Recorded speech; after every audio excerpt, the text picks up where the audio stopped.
It was the night before one of the most transcendental military invasions in human history, and hundreds of C-47 Skytrains darted across the English Channel, carrying thousands of brave paratroopers about to face the darkest chapter of their lives. The warplanes carried a group of paratroopers unlike any other, with mohawk haircuts and tribal face paint. The outfit, led by the rebellious and untamed Jake McNasty McNiece, laughed and joked even as their aircraft was engulfed by fierce German flak fire. As the Skytrain lost altitude, McNiece ordered his men to prepare for the jump. The lights inside the cabin then turned red, and the men scrambled to their feet amid fire and thunder. As McNiece and his comrade Willy made it to the door, flak burst through the warplane's belly, hitting Willy's backpack and unraveling his parachute inside the plane. Now significantly damaged, the C-47 continued to lose altitude as Willy desperately tried to gather his parachute and move away from the door so other paratroopers could jump. McNiece then jumped into the flak-lit skies over France, and the Skytrain exploded in midair only a few seconds later. There was no time to mourn, as McNiece and the rest of the notorious Filthy 13 outfit were now behind enemy lines in Normandy, and they had a crucial mission to finish.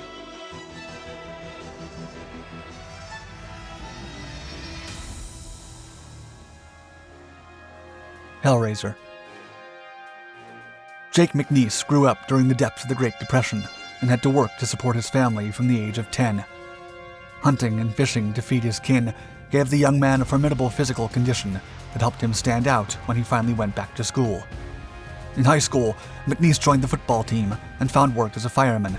He soon earned a reputation for being a defiant teen who would do anything to win. One of his teachers would remember him, quote, "He was not afraid of the devil and was always doing the unconventional thing." Soon after McNasty's graduation, the U.S. entered World War II. Then, after a nasty brawl in his hometown in Oklahoma, where he beat a man to a pulp, he decided to enlist to get the police off his back. McNasty did not want to join the infantry, and instead decided to join the emerging U.S. paratrooper experiment. He figured he would be dropped deep inside enemy lines and obey no one while engaging German soldiers in hand-to-hand combat.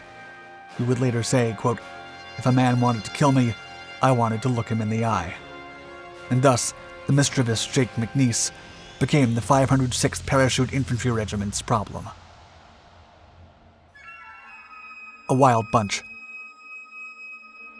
Including paratrooper units in the U.S. military was a risky and ambitious experiment, as the American authorities knew many troopers would not make it to the ground alive. The recruiter told McNasty as such when he asked to join, going as far as letting him know that only 10 out of 1,000 would-be paratroopers made it past the excruciating physical training. Still, McNasty excelled during training and quickly became the best recruit in his unit. But he was as reckless as he was fit, and soon became known around the camp for his defiant antics. Afraid that he would influence other recruits, McNasty was put into a particular troublemaker unit, where 5 would-be paratroopers were assigned to a single tent. The accommodations were derelict, with the tents having no flooring besides the muddy dirt of the Georgian countryside.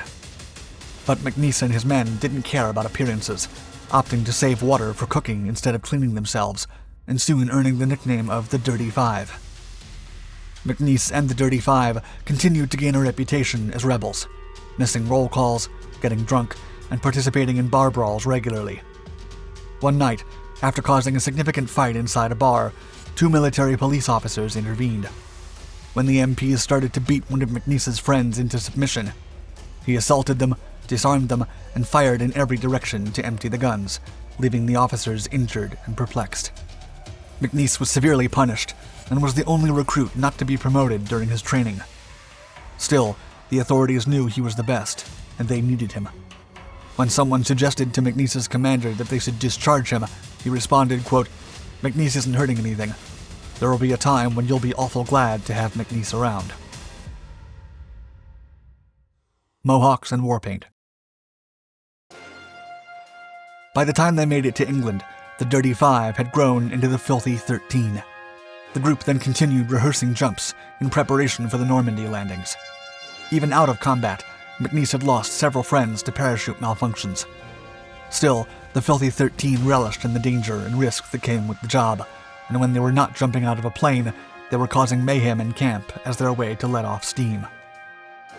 During an advanced demolition training session a few days before D-Day, McNiece set up a charge in a nearby tree that was triggered when a soldier on patrol walked by, sending the man into a panic. The top brass arrested the entire group, but they were released to take part in the Normandy operations. The 13 men had now formed a unique and feared unit. Before taking off for Normandy, the men saw McNiece wearing face paint and a mohawk haircut. He told them he was part Indian, and it was part of his cultural and spiritual heritage. The paint, he said, would be an excellent camouflage once they were behind enemy lines. In truth, only part of the story was genuine. Jake's mother was half Choctaw, but everything else was made up. Encouraged by McNiece, the men cut their hair and painted their faces. They then boarded the warplane, sporting a daunting look that would be spread around the world as the press released images of the peculiar warriors about to be thrown into Nazi-occupied France. Everyone wanted to know what the Filthy 13 were really capable of. Normandy jump. Before deploying, McNiece's mission was shifted. The task he'd been assigned was changed into a much more vital role. He and his men had to blow up the bridges below the Douve Canal and then capture and hold the main bridge. The crucial mission required additional support, and McNiece asked for 6 more paratroopers, knowing that he would lose at least half his men during the jump. The unit took off from England at 11 p.m. on June 5, 1944, along with nearly 1,000 other C-47s, loaded with thousands of paratroopers. They enjoyed a clear and bright night for about 20 minutes, before seeing the first flak set off around them. The following minutes were hectic and savage for the young paratroopers. Their aircraft was heavily engaged and losing altitude, forcing them to jump prematurely. McNiece barely escaped from the plane before it exploded, and many of his friends lost their lives, including Willy, whose parachute had been unfurled by enemy fire. The entire paratrooper operation was plagued with tragedy, and half the troopers that took off from Britain would never return. It was no different for the Filthy 13, and McNiece lost over half of his men during the jump and the minutes after that. Still, 3 of the surviving men managed to reunite on the war-torn fields of Normandy, and they were joined by 12 other U.S. paratroopers who had been separated from their units. From the moment they landed, they were targeted by German soldiers, and they had to react quickly and defend themselves. The Americans identified themselves by the sound of their rifles in contrast to German fire. As such, they were able to regroup and repel the Germans. Holding the bridge. Once they were on their feet again, McNiece and his men managed to reach the main Douve Canal, blow up some smaller bridges, and move to the main bridge. The objective was to capture and hold it so it could be used by American troops.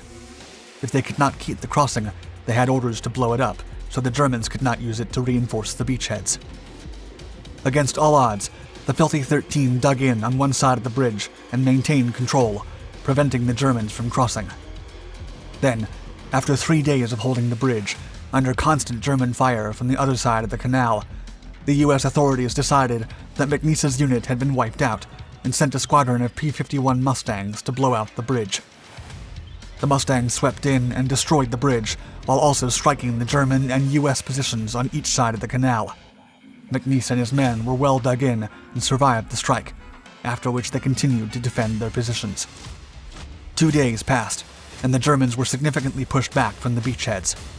A large group of Germans was then trapped in a flooded area near where McNiece and his men were positioned. There were over 700 enemy soldiers, and McNiece had managed to assemble a team of 40. Fortunately, the German commanders sent a messenger asking McNiece to surrender, thus avoiding a complete wipeout. However, McNiece responded by saying they would never yield, but were more than welcome to submit to them. The German officer was livid and felt insulted, so he decided to attack. McNiece then ordered his men to hold their fire until most Germans left their trenches. By now, Jake had machine guns, mortars, and all the equipment he needed for a formidable defense. Still, when the Germans were midway in their charge towards McNiece, he ordered his men to open fire. The onslaught was devastating for the Germans, and McNiece claims to have taken the lives of nearly 700 enemy soldiers. Continued mayhem. The Filthy 13 were made up of over 30 different men throughout the war, and continued to wreak havoc on the Germans while enjoying every minute of it. Despite grave injuries and incredibly antagonizing odds, McNiece survived and accomplished numerous missions. He credits his rebellious attitude and daredevil approach to his survival. Paratroopers were already some of the best, most aggressive U.S. soldiers in the war, and McNiece took that perception and scaled it up to become a genuinely fearsome threat to the Axis powers. McNiece's father would later comment about his son's war accomplishments, quote, "I think he was trying to build upon the idea that if they're scared of us as crazy paratroopers, well, this just makes us look crazier." McNiece became one of the only paratroopers to make 4 wartime jumps and live to tell the tale. After Normandy, he jumped as part of Operation Market Garden in the Netherlands. Then he was dropped in Germany before the Battle of the Bulge for reconnaissance duty.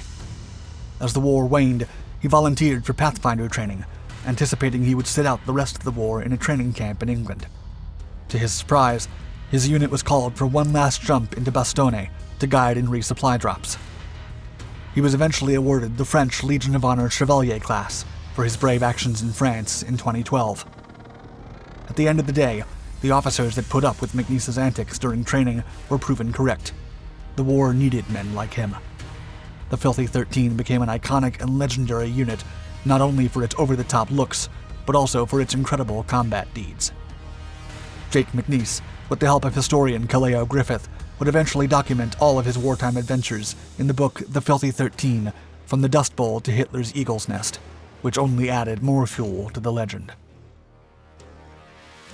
Thank you for watching our video.